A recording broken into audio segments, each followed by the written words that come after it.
Une fierté collective et la reconnaissance d'un travail, d'abord d'un combat politique, mais aussi d'un travail collectif avec des agents communaux, avec des associations, avec des habitants et avec des collègues élus de villes populaires qui se sont mobilisés pour que nous ne soyons pas les oubliés de ce plan de relance. C'est ça, ce comité interministériel à la ville.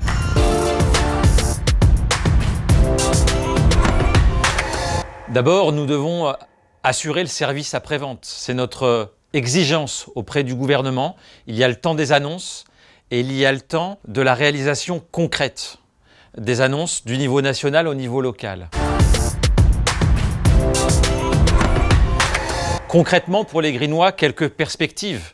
D'abord, bien évidemment, sur l'emploi, l'insertion. Un jeune, une solution, l'annonce du gouvernement. Il faut que cela ait des conséquences concrètes pour ces centaines de jeunes qui sont aujourd'hui éloignés de l'emploi en raison de la crise économique. Sur le logement, il y a eu des annonces spécifiques pour Grigny. C'est la reconnaissance de notre revendication du financement à 100%, toute taxe comprise, des travaux d'urgence pour les 5000 logements de Grigny 2. Nous ne pouvions pas démarrer les travaux. Il y a eu l'annonce de ce financement complémentaire. C'est une belle victoire collective. Et puis, pour la Grande Borne, c'est cette annonce de 2 milliards d'euros au titre de l'Agence nationale de rénovation urbaine. Et nous allons travailler pour que les équipements publics, les écoles comme les équipements sportifs puissent bénéficier de ces annonces. Nous avons travaillé de manière spécifique avec le ministère des Sports pour relancer la construction d'équipements sportifs puisque nos quartiers sont sous-dotés en matière d'équipements sportifs. Il y a moins de piscines, il y a moins de gymnases. Nous avons fait des propositions concrètes et nous avons eu la bonne surprise d'obtenir 36 millions d'euros pour les équipements sportifs, mais aussi pour le soutien aux associations sportives qui souffrent énormément pendant cette période Covid et pour relancer la pratique sportive. Les quartiers populaires, c'est les premiers touchés par la Covid.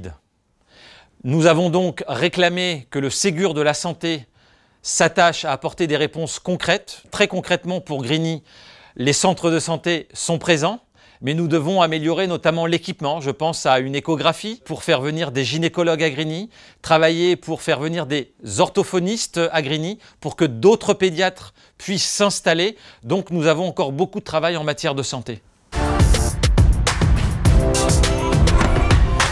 Grigny a été à l'initiative des cités éducatives. Grâce à cette mobilisation, d'autres communes vont bénéficier des cités éducatives, 46. Nous allons continuer à travailler cette question-là parce que l'inégalité scolaire est bien trop importante, mais nous sommes sur le bon chemin.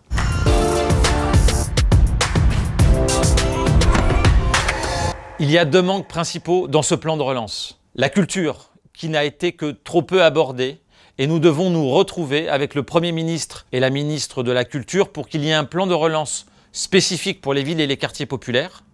Et puis la question des finances locales. Nous menions le combat de la dotation de surcharge scolaire, que les Grinois connaissent bien, pour montrer la spécificité de nos villes de banlieue qui sont plus jeunes qu'ailleurs et qui ont des obligations beaucoup plus fortes en matière de scolarisation. Ce sujet est aujourd'hui sur la table, mais n'a pas fait l'objet de réponses.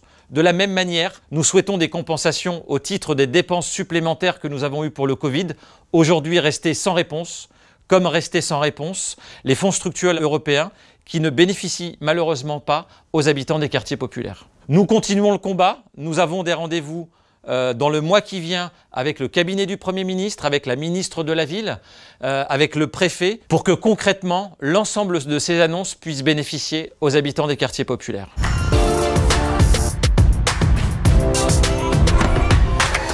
Ce comité interministériel à la ville va booster, va accélérer les projets de transformation urbains, mais aussi humains.